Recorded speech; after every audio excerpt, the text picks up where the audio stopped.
Tudo bem?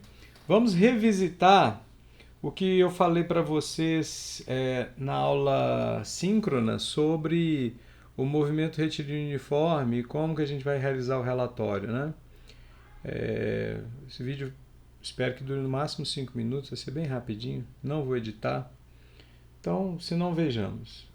Então, trata-se do movimento retilíneo uniforme.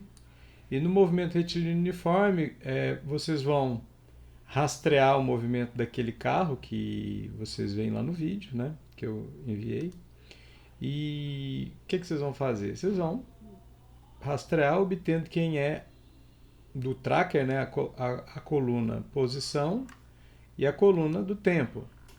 E quantos pontos na trajetória? Vocês vão pegar algo em torno de 50 pontos para a posição e para o tempo. Perfeito?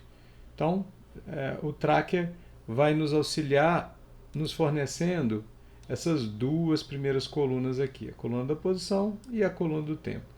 Perfeito? Certo. E a gente vai proceder à realização de um gráfico com essas duas colunas. Esse gráfico vai ser posição x em função do tempo t. Gráfico já conhecido. Ele é conhecido assim, vocês já usaram isso demais, né? Vai conter quantos pontos experimentais? 50 desses pontinhos aqui, ó. Tá bom? Aí, vocês vão notar que ao realizar esse gráfico, ele vai ser obtido com a dispersão muito pequena. Então, de tal forma que fica visível que ele está ao longo de uma reta. Essa é a nossa antecipação do que deve acontecer. Perfeito? Então, joia. Aí, feito isso, não vamos usar por satisfeito, o que a gente vai fazer? Nós vamos medir a velocidade. Como que é o processo de medir a velocidade? É usando o procedimento do ponto pivô, muito realçado por mim durante a aula. Como é que é o ponto pivô? Você, para calcular a velocidade para o ponto n, que foi obtido, ponto experimental n, a gente usa o n mais 1 de posição e o n menos 1 de posição, ou seja, você pivota exatamente em cima de n e divide pelo tempo gasto para o móvel andar da posição n mais 1 até a posição, da posição n menos 1 até a posição n mais 1.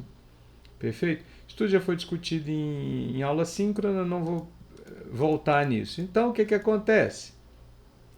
Acontece quando você fizer o gráfico da velocidade, você vai obter um gráfico com 48 pontos. Aí você vai lá na sua planilha e vai inserir a fórmula na planilha para calcular a velocidade ao longo dessa posição, ignorando a última célula e a primeira célula. Perfeito? Mesmos comentários valem para o caso da aceleração, também usando a mesma fórmula. Ponto pivô, as razões foram dadas lá na aula síncrona. Por que a gente usa ponto pivô? E qual que é a circunstância? A circunstância é que, para a velocidade, a gente vai obter uma dispersão maior. Dispersão, eu digo, os pontos vão estar vão estar espalhados mais no gráfico do que para posição como função do tempo. E quando você fizer o gráfico da aceleração, vai dar mais espalhado ainda, mas vai dar mais espalhado próximo da posição aceleração igual a zero. Aqui não, aqui vai dar mais espalhado próximo de um certo valor de velocidade, que a gente não sabe qual que é. Joia! Então, os resultados do experimento são essa tabela colocada aqui. Esse é um resultado do experimento.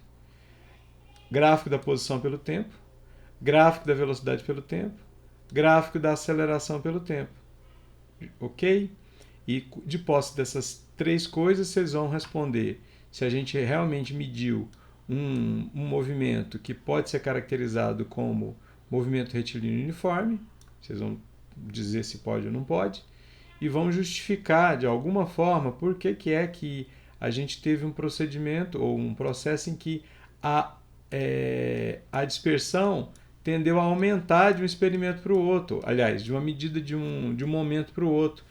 Posição menos ruidosa do que velocidade e velocidade menos ruidosa do que aceleração. Tá ok? Espero que o vídeo tenha sido elucidativo e curto.